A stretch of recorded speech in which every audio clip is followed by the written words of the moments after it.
நல்லா வருது வேணான்னு பாக்குறேன். அரசியல் புரிதல் இல்ல, கவர்ச்சி அரசியல் சொல்றாங்க. சொல்லிருப்பாதே வாதத்துக்கு வச்சுக்குவோம். ஏன் சினிமா நடிகர்கள் கவர்ச்சி அரசியல் இருக்கக்கூடாதா? அந்த கவர்ச்சி அரசியல் இருந்து வெளியே வாங்கன்னு தமிழ்நாட்டு மக்களை கேட்டுக்கிறதுக்கு எங்களுக்கு மற்ற கட்சிகள்லாம் உரிமை இல்லையா? அது என்ன கவர்ச்சி அரசியல் புரியுற வார்த்தையை பயன்படுத்தினா எனக்கு நல்லா வந்துடும் வார்த்தை. என்ன வார்த்தை வந்துடும்? இது முதலமைச்சருக்கு அழகா? இவர் ஆக்குப்பைங்க கான்ஸ்டிடியூஷனல் சேர் பிரதர் ப்ரோ. இந்த விஜயும் தமிழ்நாட்டு மக்களும் வேறு வேறு இல்லை. இந்த விஜய் தான் தமிழ்நாட்டு மக்களோட ஒரு உண்மையான ஒரே பிரதிநிதி. இது இன்னைக்கும் சரி, நாளைக்கும் சரி, நாளைக்கும் சரி. இதுதான் நிஜா ப்ரோ. என்னை எடுத்துக்கிட்டீங்கன்னா தமிழே சரியா தெரியாது. உண்மையே சொல்றேன். எங்க அப்பா அம்மா ரெண்டு பேருமே வந்து லைட் மியூசிக் சிங்கர்ஸா வந்தாங்க.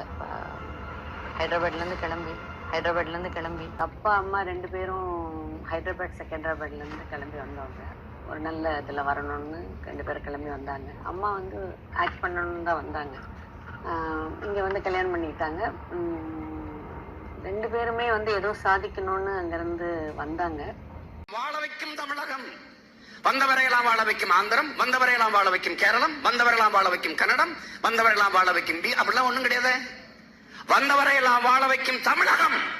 இவன் தான் சொல்லி வச்சான். யாரு? நம்மளை ஒண்டி வாழ வந்தான் பாரு.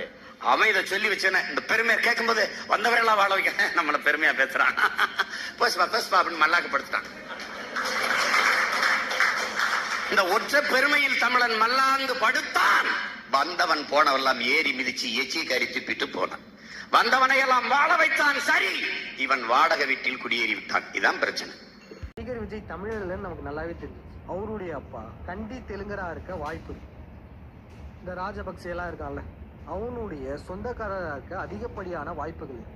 அந்த இலங்கையிலிருந்து இங்க ராமேஸ்வரம் வந்திருக்கலாம். ராமேஸ்வரத்துல ஹாஸ்டல்ல படிச்சுட்டு அது என் சொந்த ஊருன்னு சொல்லிக்கிட்டாரு.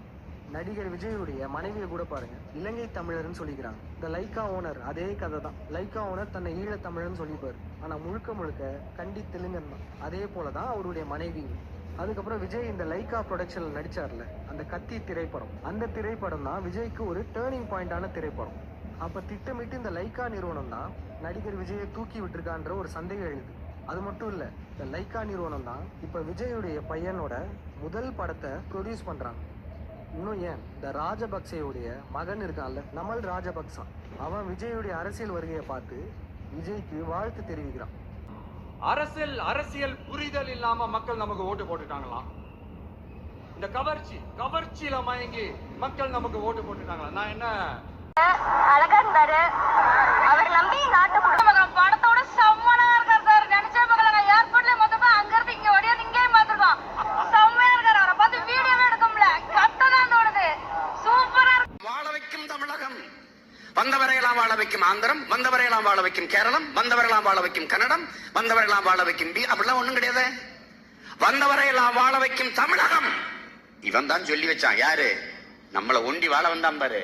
அவன் இதை சொல்லி வச்சேன்னு இந்த பெருமையை கேட்கும் போது வந்தவரையெல்லாம் வாழ வைக்க நம்மளை பெருமையா பேசுறான்.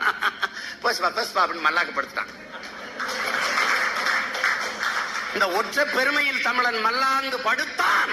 வந்தவன் போனவெல்லாம் ஏறி மிதிச்சு எச்சி கறி துப்பிட்டு போனான். வந்தவனையெல்லாம் வாழ வைத்தான். சரி, இவன் வாடகை வீட்டில் குடியேறி விட்டான். இதான் பிரச்சனை. அப்புறம் சொல்றீங்க ஒரே தலைவர், ஒரே நம்பிக்கை நான் தாங்கிறீங்க. உங்களுக்கு ஓட்டு போட்டு 35% தான். பார்லிமெண்டரி டெமோக்ரஸில you succeeded, no doubt, I do admit. நாடாளுமன்ற தேர்தல் முறையில் நீங்கள் வெற்றி பெற்று விட்டீர்கள். ஆனா தமிழ்நாட்டு மக்களுக்கு நான் தான் தலைவன் சொல்ல உங்களுக்கு எந்த அதிகாரமும் இல்ல, எந்த அனுமதி இல்லை. ஏன்னா 65% பேர் உங்களை வேணாம்னு ஓட்டு போட்டுங்க. I do not mean that you are not competent under constitution methodology. நீங்க அரசியல் சட்டப்படி சரின்னு சொல்லல. அரசியல் சட்டப்படி அதுதான் சரி, எலக்ட்ரல் பாலிசி. ஆனால் மனதிலே வைத்துக் கொள்ளுங்கள், உங்களை வேண்டாம் என்று நிராகரித்தவர்கள் 65% இருக்கிறார்கள். அந்த 65%-ல் இன்னும் ஒரு 10-15% உங்கள் பக்கம் பெறுவதற்கு முயற்சி எடுங்கள். எங்களை, எங்கள் தலைவரை எப்போது பார்த்தாலும் குறை சொல்லி அதுல எல்லலும் துலனுமாக பேசி நக்கல் நையாண்டி பேசி உங்களுடைய முதலமைச்சர் என்ற நாற்காலிக்கு உள்ள தகுதியை குறைத்துக் கொள்ளார்கள் என்று உங்களை அன்போடு கேட்டுக்கொள்கிறேன்.